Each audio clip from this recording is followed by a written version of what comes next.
Oikeesti asunnon löytäminen on varmaan vaikein asia, mitä mä oon ikinä yrittänyt mun elämässä tehdä.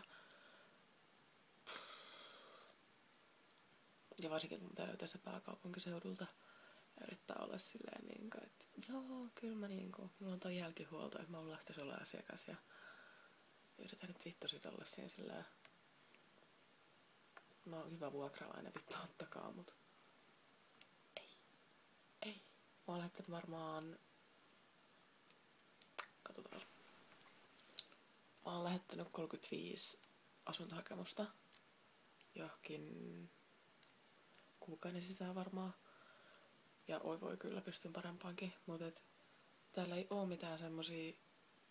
Että mä oon alkanut nyt tulee vähän vähemmän nirsu noitten suhteen, mut en mä vittu silti saa mitään. Tää ihan kuin miehet. Ja tosiaan nämä hienot taiteilut on mun eyelineri. Mulla ei oo elämää. Mitäköhän mä oikeesti on edes valmis muuttaa mihinkään omaa asuntoa. Vielä piirtelen mun käsiäkin. Toivon, ettei kukaan vartain ottaa vuokranantaja nyt katsele tätä. Tuskin, että kukaan edes kattoo. Mut jos te aiotte laittaa, tai kun te laittaa asuntohakemuksia tai aiotte vaikka muuttaa teidän kaverin kanssa yhteen, tuutte nuoria, jne, niin laittakaa siihen sen kaverin sijaan, että sä etsit sun puolison kanssa. Että niinku, ihan samat, ootteko siis niinku molemmat naisia tai molemmat miehiä, mut silleen, että musta tuntuu, että se kuulostaa vähän semmoiselta ihanammalta, kun mä laitan, että etsin minulle ja puolisolleni yhteistä uutta kotia. Ne varmaan ajattelee silleen, että oi ihania lesboja siellä. Varmasti rauhallisia ja mukavia. Et sit kun mä taas laitan sinne, että mä haluaisin muuttaa mun parhaan kaverin kanssa. Tai etsin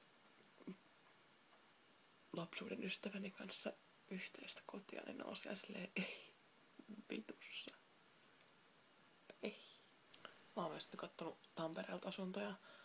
Ja mä tiedän Tampereelta tyyliin 3 ihmistä. Yksi niistä oli Herman. Ei, mut siis... Mä en oikeesti tunne Tampereelta yhtään ketään. Mulla on vaan siellä pari tuttua. Ja mä en oikeesti tiedä, mua alkoi niinku ihan oksettaa, kun mä katsoin niitä asuntoja silleen, niinku, että hyvin vittu tää on kaukaa. Mutta mä tahdon oman asunnon ja mä haluan kaupunkiin. Ja haluan itsenäistyä.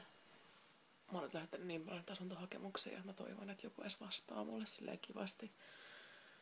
Muuta kuin ei, koska se on tosi turhauttavaa. Koska mä aina innostun, kun mä käyn katsomaan mun sähköpostia ja siellä on joku vastannut ja sit mä oon silleen valitettavasti. Se on todella perseestä. Olisi ihan hirveän mukavaa saada oikeesti oma asunto.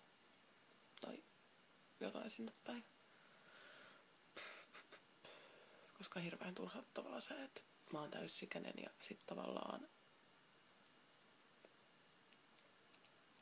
mä asun kotona. Ja mun yksityisyys on oma huone. Se ei riitä mulle, mä haluan kaiken. Ahne paskiainen.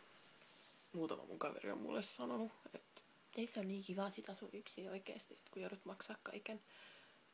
Ja mä en varmaan ootakaan siinä sitä, että mä pääsin itse maksaa mun laskut ja vessapaperit. Se on varmaan kusisin ärsyttävin asiat, mihin oikeasti tuhlaa omaa rahaa. Vessapaperi. Mä haluan oman asunnon sen takia, että mä voin mennä vaikka baarista kotiin. Tai ihan sama kun mä tuun kotiin, niin mun ei tarvi miettiä, että onko se joku nukkumassa tai jotain. Mä voin niinku, voin tehdä ihan mitä mä haluan. Kuulostaa niin 18-vuotiaalta. Mut sillä, että mä niinku tuun vaikka baarista kotiin yöllä esimerkiksi, niin mä en hirveästi voi baareissa ravailla, kun mä asun mun äidin luona. Mut niinku, tää voisin varmasti, että mä tää varmaan selkeä hirveän kauan asustelis. Niin kun pääsen sinne kotiin, omaan kotiin, missä on hiljasta, niin mä voin vaikka huutaa täysiä. Ja en välttämättä, mut silleen, että mä voin olla ihan rauhassa siellä. Ja mä voin paiskoa kaappeja, eikä tarvitse miettiä, että herääkö joku. odotan. Niin, että voisiko joku vaikka vastaa mulla ja antaa mulle asunnon, niin mä pääsen paiskua sinne ovia baariin illan jälkeen ja huutamaan täysiä. Huutamisen ilosta.